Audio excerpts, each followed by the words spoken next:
म्हणजे तरी नारळीची रोपं आहेत, नारळीची झाडं, सुपारीची झाडं आहेत, जायफळ आहे.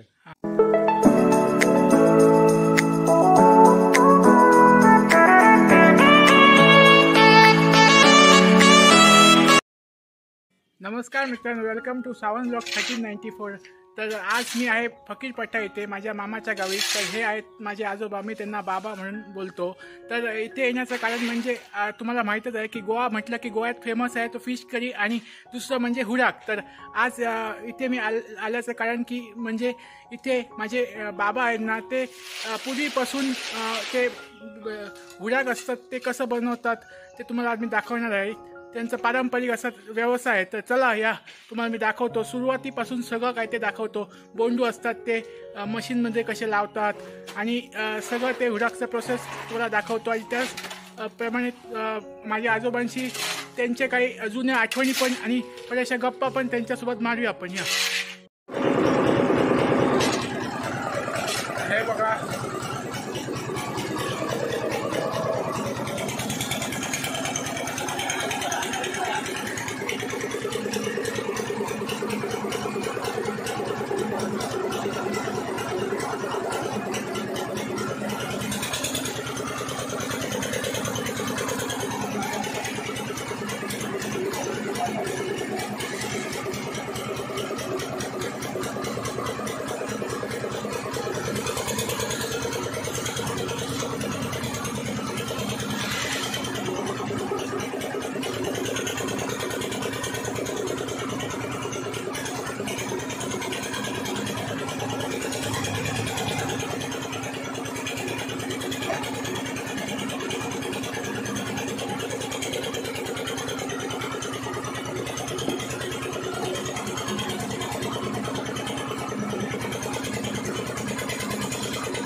तर बाबा तुम्ही हे बोंडू वगैरे कुठून आणतात? म्हणजे तुमचे स्वतःचेच काय बाहेरून आणतात? पहिल्यांदा बाहेरून आणत होतो, कमी होते आणि त्यावेळी लेबरला होते म्हणून बाहेरचं आणायला मिळत होते. तुमचं पहिल्यांदा संपूर्ण नाव सांगा. साडूबाबाजी केली. आणि तुम्ही हा व्यवसाय किती वर्षापासून करतात? जवळजवळ 50 वर्ष. त्याच्या अगोदर हाच तुमचा मूळ पहिला व्यवसाय काय? पहिला अजून काय करत होतात? म्हणजे शेती करत होतो. आणि तुम्ही मॅट्रिक पण केला वाटतं ना? मॅट्रिक केली 74मध्ये. पण तुम्ही आता 11वी मॅट्रिक करून ह्या व्यवसाय काय कसे वळात? कारण काय? आम्ही 4 भाऊ, त्याच्यानी मोठा. त्याच्यामुळे वडिलांना शेती करायचं सवय जाते, मला ठेवून घेतलं. त्यावेळी मला शिक्षकाचे 3 पद आले होते. मला जायला मिळालं नाही. म्हणून म्हटलं काय आता उत्पन्नाकडे लक्ष द्यायचं आणि तरी मार्गच नव्हता. म्हणून वडिलांना ज्यावेळी सांगितलं मला रिकामी जागा किती दाखवा, मला 2-4 खर्चाला पाहिजे तिथून मी मिळवणार. आणि म्हणजे काजूचं उत्पन्न करायला सुरुवात केली. जवळजवळ 30 एकर काजूचा हे केलं मी, तयार केला. आणि स्वतःच्या कामावर करतात, कोणाच्या मार्केटचे नसतात. आणि आता बोंडू हे अगोदर तुम्ही जसं बोलतात की खूप आणायचे, तर आता कमी कशाला केले? कारण काय? लेबर लोक मिळत नाही आणि माझ्याकडे शक्य नाही काम करायला. आणि आता हे मशीनचा वगैरे उपयोग करताना नवीन तंत्रज्ञान आहे, तर अगोदर कसे करायचे? अगोदर मशीन वगैरे नव्हतं ना? अगोदर आम्ही पायाने मळायचो. खटाऱ्या गाडी बोलू आणत होतो. खटाऱ्या गाडी पायाने मळायचो आणि त्याचं कुंभळ बांधून वेलीने कुंभळ बांधून त्याच्यावर दगड ठेवून रस काढायचो. त्याच्यानंतर थोडी प्रगती केली म्हणजे काय, सरका तयार केला. दगडाचं काग मोठं आणि सरका तयार केला, त्याच्यात मुली घालून बैल बांधून ताक फिरवायचं. तसं मळायला सुरुवात केली. आणि ते आता अगोदर निरो वगैरे पण करायचे ना, हुडाक, फेणी, निरो. तर आता पण काढतात काय? म्हणजे निरो काय हा प्रकार? निरो म्हणजे काय आहे? निरो हा पायाने मळत होतो तेव्हा निरो काढायला मिळत होता. आता मशीनची ऑइल वगैरे त्याच्यात करते ना, त्यामुळे आता निरो काढायला मिळत नाही. तर आता आमचे बोंडू वगैरे लावून झालेले आहेत. तर आता पुढचा प्रोसेस कसा काय? बोंडू लोखंडी पिंजरे केलेले आहेत करण्यासाठी. हे त्या खाली हा पहिला आहे त्याला काय बोलतात? त्याला सोप म्हणतात. हा, तो पिंजऱ्यात टाकायचा. हा, पिंजऱ्यात टाकल्यानंतर तो प्रेस करून त्याचा रस काढायचा. आणि रस वगैरे कलेक्शन करण्यासाठी कुठे तुमचं भांड वगैरे आहे? तिथं टाकी बांधलेली आहे. हा, तर ही टाकीत रस जातो. तर हे बघा, इथे अशा 2 सिमेंटच्या टाक्या आहेत जिथे आपला रस आहे तो कलेक्ट होतो. आणि अगोदर पिंजरा नव्हते तेव्हा कसे काय म्हणजे रस वगैरे काढायचा? पिंजरा नव्हता त्यावेळी हे वेलीचं हे करायचं, कुंभ तयार करायचं आणि त्याला वेलीचा वेस्टर्न घालायचं. हा, त्याच्यावर मग दगड ठेवायचे. हा, आणि प्रेस करून मग तो रस काढायचा. आणि त्याला आता हा जो पिंजरा आहे ना त्यात लगेच रस वगैरे निघतो, तर त्यात कसा टाइम लागायचा काय? ते खूप उशीर व्हायचा. हा, याला जास्त उशीर लागत नाही. हा, तर आता आपण बघूया ते सोब आहे तो कसा पिंजऱ्यात वगैरे टाकतात ते. चला. हा. तर हे बघा, अशा रीतीने हा जो सोब आहे तो बकेटमध्ये भरला जातो आणि नंतर इथे हा पिंजऱ्यात असं टाकलं जातं.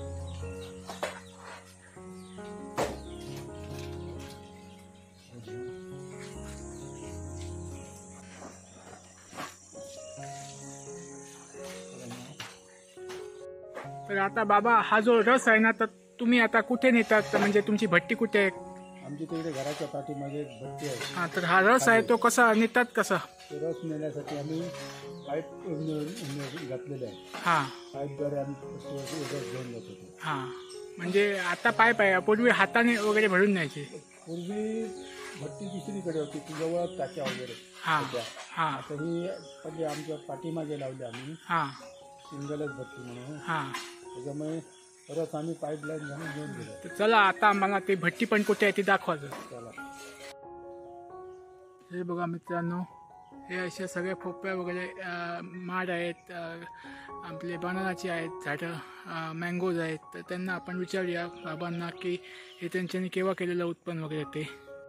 तर आता बाबा, तुझ्या पाठीमागे मला ते सगळे झाडे वगैरे दिसतात, ती तूच लागवड केलेलीस? मी स्वतः केलेलं आहे. हा, म्हणजे तरी नारळीची रोपं आहे, नारळीची झाडं, हा, सुपारीची झाडं आहेत, हा, जायफळ आहे, हा, मिरी आहे. हा, म्हणजे अजून म्हटलं टोटल अशी किती आहेत इथे? किती आहेत? आणि दुसरीकडे 70 माडणी नारळीची झाडं आहेत. हा, खोकी आहेत,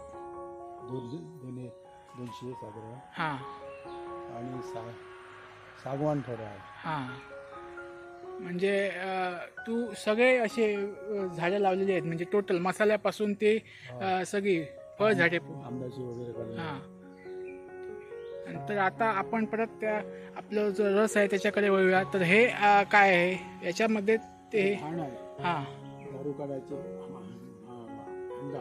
हा, त्याच्यात रस टाकायचा. हा, गरम करून म्हणजे दारू यायची. हा. आता सध्या काय म्हणजे हुराक चालू आहे? हुराकसाठी भरलेला आहे. हा, तर एका भाण्यात किती रस, किती डबे जातात? 7 डबे जातात. हा, लहान असलं तर. हा, मोठी असतात त्यांना 14 डबे वगैरे असे सुद्धा असतात. हा, आमच्याकडे आम्ही सध्या एकच लावलेला आहे. हा. आणि तो रस आहे आता तो कुठे कलेक्ट, कुठे ठेवतो तू? म्हणजे बॅरल मध्ये हे ठेवतो आम्ही. हा, आणि त्याला 1 रात्र गेली पाहिजे, 1-2 रात्री. हा, आणि तो आंबला पाहिजे. हा, आंबणार जेव्हा, हा, शिजून थंड होणार, हा, त्यावेळी तो त्याच्यात हे अल्कोहोल तयार होणार. हा. म्हणजे आता जो आपण रस काढलेला आहे तो लगेच लावायचा नाही? म्हणजे नाही, त्याला 2 दिवस गेले पाहिजे. हा, 2 दिवसांनी तो शिजून उकळून थंड पुन्हा होणार. हा, तेव्हा त्याच्यात अल्कोहोल तयार होते. हा. म्हणजे आता ह्या रसाला किती दिवस झालेले आहेत? याला 2 दिवस झाले. हा, म्हणजे किती दिवस? 2 दिवसांनी लावायचं? हा, लावायचा लायक झालेला. हा. हे बघा, अशा रीतीने इथे हा जो पाईप आहे, सरळ पाईपलाईन आहे, त्या पाईपने इथे रस कलेक्ट होतो. हंड्याखाली आग घातली की नाही, हा, ते गरम होऊन जेव्हा वाफ तयार होते, हा, वाफ या नळीतून इकडे या बॅरल मध्ये कॉईल बसवलेली आहे. हा, त्याच्यात पाणी आहे. हा, वाफ तिथे कॉईल मध्ये आली ना, हा, की त्या थंड पाण्याच्या संपर्कात आल्यानंतर त्या वाफेचं पुन्हा पाणी होतंय आणि बाहेर पडते. हा. आणि तुम्हाला समजतं वगैरे कसं की आता टाइम झाला यायचा, तर ही ॲल्युमिनियम जे पाईप मध्ये बसवलेला आहे, हा पाईप तो गरम हाताला गरम लागणार, हात लावायला देणार नाही, तेव्हा समजायचं आता चालू होते. तर आता बाबा तू जसं म्हणालास की तू मॅट्रिक केलेली आहेस, तर आताच्या ह्या पिढीला तू काय असं सांगू इच्छितो की जे आता शिकलेले वगैरे खूप आहेत पण त्यांच्या हाताला काही नोकरी नाही पण काय नाही, तर ते अशा पिढीला, अशा लोकांना, युवकांना तू काय सांगू इच्छितोस? मी असं सांगतोय, काजूच्या भानगडीत न पडलेलं चांगलं. कारण काय, काजूला किंमत नाही, गव्हर्नमेंट त्याच्याकडे लक्ष देत नाही. मला सांगा, मजुरी जर सुटत नाही तर तिथे ते उत्पन्न करून उपयोग का? आता आम्ही सुद्धा त्याच्याकडे थोडा दुर्लक्षच करतो. काय उपयोग आहे? आमची सर्व्हिस मजुरी तरी सुटली पाहिजे होती, ती सुटत नाही. तरी असून माणसाने आणखी शेतात जर चांगलं, आता सुपारीला पण चांगला रेट आहे, सुपारी पण लागवड करू शकतो. सुपारी त्याला पाणी पाहिजे, ज्याचं पाणी वगैरेची सोय आहे त्याने नारळ सुपारीची झाडं लावायला हरकत नाही. आणि साईडने कडेने सागवान लावायचं.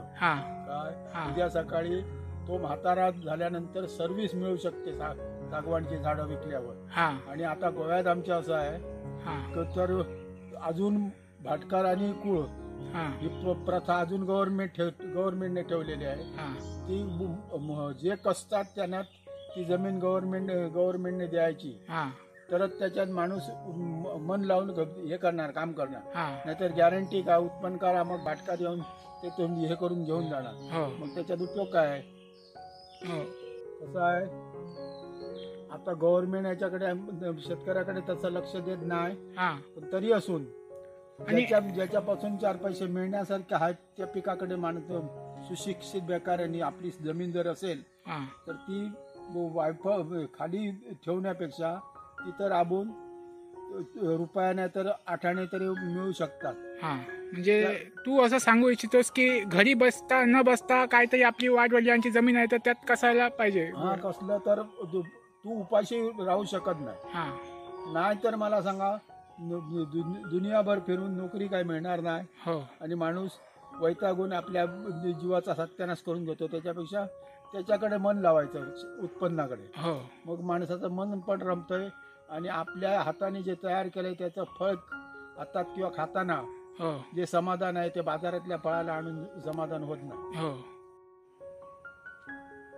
आता हुराग येणार भट्टीचं, ते कॅन मध्ये आम्ही कलेक्ट करून ठेवतो. आणि जेव्हा पुन्हा त्याचे फेणी बनवायची असते, 2 वेळेचं हुराग टाकून थोडा रस टाकून पुन्हा ते हे करायचं, भट्टी चालू करायची आणि पुन्हा ते हे करून फेणी तयार होणार. इथून असं निघतं ना ते. ते कॉइल इथपर्यंत आलेली आहे. तर आता हुरागचा सध्या रेट कसा काय आहे? म्हणजे ह्या एका कॅन मध्ये किती, कसं म्हणजे कळसाच्या हिशोबाने काय, कसं लिटर काढतो? म्हणजे एक कळसा वगैरे असतात ते कसं काय, म्हणजे एक कळसा म्हणजे किती लिटर? साधारण एक कळसा म्हणजे 15 लिटर. तर सध्याचा आता रेट काय हुरागचा बाबा? 1000 रुपये 15 लिटर. तर तुम्ही इथे कोणा आले तर तुमच्या भट्टीला वगैरे मी तुमचा खाली डिस्क्रिप्शन मध्ये नंबर देणार, तर इथे कोण आले तर त्यांना तुम्ही 1 लिटर सुद्धा हुराग देऊ शकतात ना? इथं भट्टीवर देत नाही. कोण विकणार नाही. म्हणजे आता तुम्ही हे बारवर. मी तुमचं मग आपला मित्र वगैरे आला तर भरून एका देतोय बटर. पण ते विकत नाही. म्हणजे तुम्ही तुमचा मित्र त्यांचा खाली डिस्क्रिप्शन मध्ये नंबर वगैरे देतो, तर कोणाला या साईडला फकीरपाटा इथे आलात तर त्यांचे बार आहे, विश्वास बार म्हणून, तिथे येऊन तुम्ही कलेक्ट करू शकता. हो ना? तर आता बाबा तू हे भांड वगैरे बसवतोस आणि तू आता एवढा पारंपरिक तुझा व्यवसाय आहे जुना, तर तुम्हाला गव्हर्नमेंटापासून काय अनुदान वगैरे भेटतं काय? 5 पैसे नाही. नाही पण कसं, म्हणजे तुला गव्हर्नमेंटला पण काय सांगायचं आहे की गव्हर्नमेंट अनुदान दिलं पाहिजे की कसं काय? वास्तविक ते गव्हर्नमेंटने दिलंच पाहिजे होतं. कारण काय, नाहीतर माणूस याच्यात हे करू शकत नाही, टिकू शकत नाही. कसा टिकणार? त्याचं पोट तरी भरलं पाहिजे की नाही? तर हे बघा मित्रांनो, अशा रीतीने मी तुम्हाला गोव्यात जे हुडाक आपण बनवतो ते कसं त्याचा प्रोसेस असतो तो दाखवण्याचा प्रयत्न केलेला आहे. आणि माझ्या पाठीमागे माझे बाबा पण आहेत, म्हणजे आजोबा. तर ते आता त्यांना 69 वर्ष झालेली आहेत. तर तुम्ही विचार करू शकता की एवढ्या वयात इतका माणूस आहे तो कसा एकदम फिट राहू शकतो. तर त्यांचं आपण फिट राहण्याचं रहस्य पण जाणून घेऊ की कसं काय, म्हणजे तुमचं शेड्यूल कसं काय, सकाळी उठतात आणि कसं काय व्यायाम वगैरे काय करतात. सकाळी 2.5-3 किलोमीटर मॉर्निंग वॉक. हां. त्याच्यानंतर इथं काय काम असलं तर काम करायचं, भट्टीचं चालू करायची ह्या दिवसात. आणि नंतर चहा वगैरे घेऊन बागेत जायचं. म्हणजे मित्रांनो सांगायचं एक की तर ते घरात असे बसून राहत नाही, तर ते कुठे ना कुठे काय ना काय करत असतात. आणि ते एक जसं त्यांचे बोलले की त्यांची अजून विविध अशी झाडं पण आहेत, तर ते आपल्या बागेत म्हणा किंवा अन्य ठिकाणी म्हणा असे व्यस्त असतात. तर बसून न राहता आपण पण तुमची पण जर कुठे जमीन पण आहे तर ती पण तुम्ही कसायला सुरुवात करा, जेणेकरून मग आता ह्या पिढीने जर काहीतरी कुठली झाडे लावली तर पुढच्या पिढीला ते मिळणार आणि मग ती खाऊ शकणार. माणसाने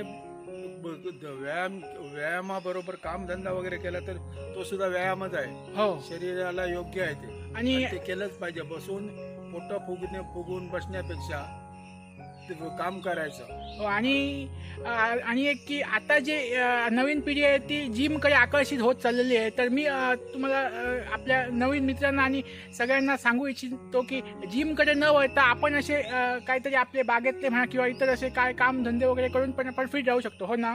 जरूर. आम्ही जिमचं तोंड कुठे बघितलंय? आम्ही बघितलं ना. आम्ही लहान 12 वर्षाचा असल्यापासून बागेत काम करतोय मी. त्याच्यामुळे अजूनपर्यंत तर ठीक आहे. पुढचं परमेश्वराला. नाही आता जर आपण तुम्ही आता 69 वर्षाचे होऊन सुद्धा एवढं काम करतात, तर आमच्या लोकांनी पण तुमच्याकडून जरूर प्रेरणा घेतील. तर आता आपण सगळ्यांना मित्रांनो बघितलं की जशा प्रकारे 69 वर्ष झालेली आहेत बाबांना, तरी पण ते काम करतात. आणि आपण देवाकडे त्यांच्या अजून त्यांना 100 त्यांच्यानी पार करू अशी आपण देवाकडे प्रार्थना करूया. आणि आजची आमची व्हिडिओ तुम्हाला कशी वाटली, म्हणजे मी एकंदरीत तुम्हाला सगळं प्रोसेस दाखवण्याचा प्रयत्न केलेला आहे. स्टार्टिंगपासून बोंडू आणतात, नंतर ते कसे त्यांचा मशीनला वगैरे लावतात, त्यानंतर सोब असतो तो कसा काय पिंजऱ्यात टाकतात वगैरे. अजून एक शेवटचं म्हणजे तो सोब असतो ना बाबा, तो आता तुम्ही सोब जो रस गेला त्याचा काय करतात? रस गेल्यानंतर तो विटावाले घेऊन जातात विटा भाजण्यासाठी. त्याचा उपयोग होतो. म्हणजे विटाच्या भट्टीमध्ये जण विटा भाजून काढण्यासाठी ते थर लावतात आणि विटा भाजून घेतात. उष्ण असतो तो भयंकर. तो काय बाकी कामाचा काय नाही. किंवा थोडी लोक हे करतात, मग पावसाळ्यात पाणी गरम करण्यासाठी सुकवून ठेवतात. मग थोडं टाकायचा, मग पाणी गरम होते आंघोळीचं. आणि आता आपण गोवा म्हटलं म्हणजे गोव्यातला आता आपण इथे फकीरपाटा म्हणजे गोव्याच्या बाउंड्रीवर आहे. म्हणजे आपला कोकण आणि सगळ्या लोकांचं आता कोकणात कसे म्हणजे आमसोलं वगैरे मिळतात, तसे तुमची पण स्वतःची आहेत ना आमसोलं वगैरे, तसे आहेत ना? आमसोलं वगैरे करायला पण टाइम कुठे भेटतोय? टाइमच भेटत नाही. पण दिवसेंदिवस लेबर मिळत नाही. झाडं वगैरे आहे, झाडं वगैरे सगळं आहे. म्हणजे मित्रांनो काय झालं की कामगार पण मिळत नाही आणि त्यांना पण वेळ फावत नाही. म्हणजे आता ते सध्या घरी एकटेच असतात आणि माझी आजी आहे ती दोघंच असतात. बाकी त्यांचा मुलगा वगैरे आहे तो नोकरीला जातो ना, त्यामुळे कसं आहे टायमाचं एक मॅनेजमेंट असं होत नाही, त्यामुळे ते करत नाही. त्यांचे झाडं वगैरे भरपूर आहेत. तर मी तुम्हाला त्यांचा नक्की खाली डिस्क्रिप्शनमध्ये नंबर देईन, जेणेकरून कोणाला हुडाक वगैरे पाहिजे असल्यास त्यांच्या बारमध्ये येऊन कलेक्ट करू शकतात. तर मित्रांनो आजची आमची व्हिडिओ कशी वाटली आम्हाला नक्की कमेंट करून सांगा. व्हिडिओ आवडल्यास चॅनलला लाईक शेअर सबस्क्राईब करा आणि आमची व्हिडिओ आहे ती जास्तीत जास्त लोकांपर्यंत पोहोचवा, जेणेकरून एक असा बाबासारखा जो 69 वर्षाचा शेतकरी आहे त्याच्याकडून कोण ना कोणतरी प्रेरणा असे घेऊ शकणार. आणि नंतर तो आपला काय व्यवसाय पण आहे किंवा तो माणूस आहे तो इच्छुक आहे की काय करण्यासाठी, तर तो पण प्रेरित होऊन काहीतरी करणार. तर आजची आमची व्हिडिओ आवडल्यास नक्की आमच्या चॅनलला लाईक शेअर सबस्क्राईब करा. अशीच एक नवीन व्हिडिओ घेऊन पुढे आपण भेटूया. तोपर्यंत मस्त राहा आणि स्वस्त राहा. बाय.